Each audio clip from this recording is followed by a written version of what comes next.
dalka Shiinaha oo ah dalka labaad ee ugu dhaqaalaha badan caalamka iyo waliba mid ka mid ah shanta dal ee leh codka diidmada qayaxan ee veto-ga loo yaqaano ayaa ah dalalka dunida ee aan wali soo jilicin dhanka Somaliland. balse Shiinaha ayaa dhawaan ka falceliyay safar ay dalka aan aqoonsiga buuxa haysan ee Taiwan ay ku tageen wafdi wasiir ah oo ka socda Somaliland. wafdigan oo ka koobnaa tiro wasiir ah ayaa si heerkeedu sarreeyo loogu soo dhaweeyay dalka Taiwan, waxaana booqashadaasi ka falceliyay dalka Shiinaha oo sheegay in Taiwan ay ka mid tahay dhulkiisa. afayeenka wasaaradda arrimaha dibadda Shiinaha Shu Lijian ayaa xusay in adduunka uu ka jiro dal Shiina la yiraahdo oo kaliya, sidaasi awgeedna loo baahan yahay in la ixtiraamo madax bannaanidiisa. afayeenka ayaa intaasi ku daray in Taiwan ay hurunayso dab si ay u waxyeelayso madax bannaanida dalal kale. dawladda Taiwan oo aan inta badan si cad uga jawaabin weerarada dhanka afka ee kaga yimaada Shiinaha ayaa iyadu wax war aan ka odhan sheegashada Shiinaha, balse wasiirka arrimaha dibadda Somaliland Dr. Ciise Kayd oo ahaa horseedka wafdigan Somaliland ee booqashada ku tagay caasimadda dalka Taiwan ee Taipei ayaa sheegay in Shiinuhu aanu waxba u yeedhin karin Somaliland.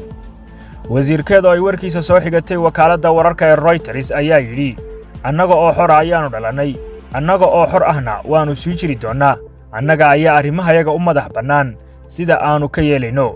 Shiinuhu waxba nooma yeedhin karo, waddan kalena waxba nooma yeedhin karo. hadalka uu wasiirku sheegay ayaa uu ka yidhi shir warbaahineed oo uu ku qabtay magaalada Taipei ee caasimadda dalka Taiwan. hadalka wasiir Kayd ayaa dad badan ku tilmaameen mid dhayda ka cadda oo toos u taabtay dalka Shiinaha, halka dad kalena ay ku doodeen in hadalkaasi ahaa mid laga baaqsan karayay maadaama aanu Shiinuhu ahayn dal Somaliland aan horay col ula ahayn, isla markaana colaad ay la gasho Somaliland ay ku waayi karto wax badan.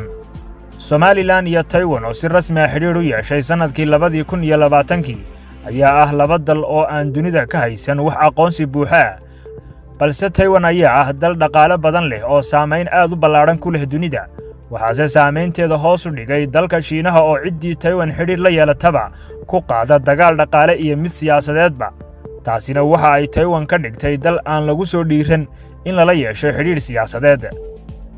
badi dalalka qaaradda Afrika oo ah dalal ku tiirsan maalgelinta iyo deymaha Shiinaha ayaan wax xiriir la lahayn jasiiraddan aqoonsi raadiska ah ee Taiwan, waxaana taasi lagu sababeeyay cabsi Afrikaanku ay ka qabaan in haddii ay xiriir la yeeshaan Taiwan ay ka dhaxli karaan cawaaqib xumo kaga timaada dhanka Shiinaha. marka laga soo tago wadamada iska tabarta gaaban ee Afrika, dalal waaweyn oo dunida ah ayaa marar badan falcelin xun kala kulmay dalka Shiinaha kadib markii ay la samaysteen xiriir Taiwan.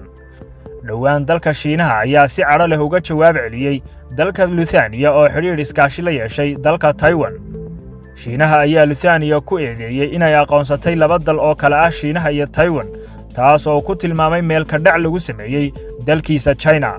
dhawaan qoraal uu daabacay wargeyska caanka ee Wall Street Journal ayaa lagu sheegay in Maraykanku uu soo degayo Somaliland si uu ula loolamo dhigiisa Shiinaha oo saldhig ku leh dalka Djibouti, taas oo iyaduna ahayd fariin kale oo Somaliland u dirtay dalka labaad ee ugu awoodda badan caalamka.